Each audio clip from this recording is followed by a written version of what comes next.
चला आज खूप दिवसातून थोडीशी ड्रॉइंगची करूया म्हटलं.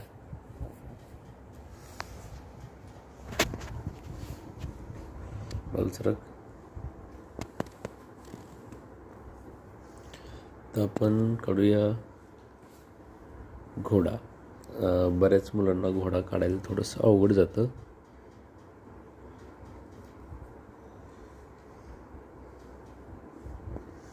घोड्याचं चित्र काढूया आपण.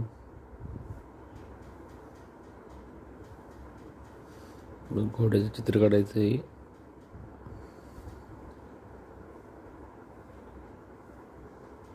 घोडा हा वेगाने धावणारा प्राणी समजला जातो.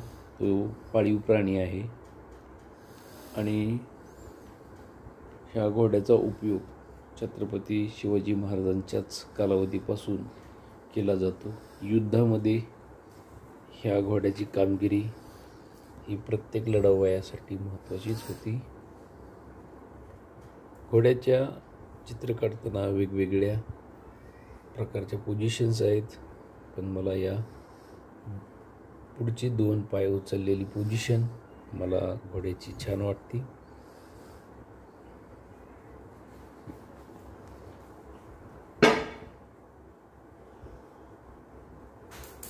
सुरुवातीला घोडा काढत असताना, चित्र काढत असताना पेन्सिलने हलक्या हाताने स्केच रेखाटून घ्यायचं.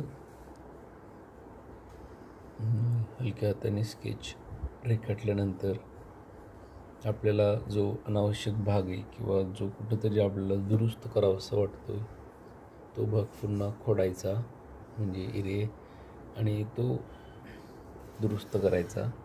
हलक्या हाताने चित्र काढल्यामुळं आपल्याला चित्रामध्ये व्यवस्थितपणा वाटतो.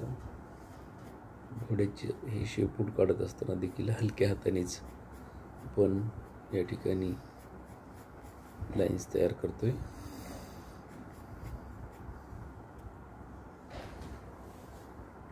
या घोड्याला थोडंसं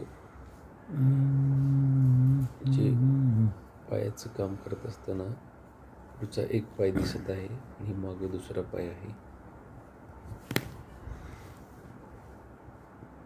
नको असलेला भाग आपण खोडून टाकायचा आहे. थोडंसं हलक्या हाताने काढल्यामुळं आपल्याला खोडणं सहज शक्य होतं.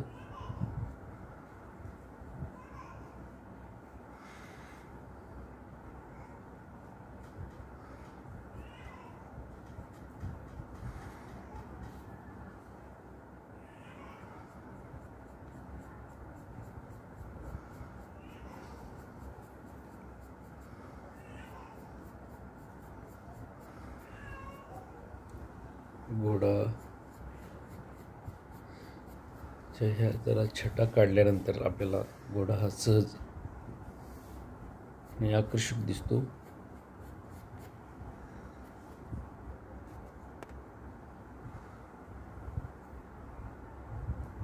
ह्या घोड्याच्या शरीरावर असणारे थोडेसे शेड्स हे आपल्याला लक्षात घ्यायला हवेत. व्हिडिओ फार मोठा होईल, थोडासा फास्ट करणं गरजेचं आहे. थोडा आपण व्हिडिओ फास्ट करूया.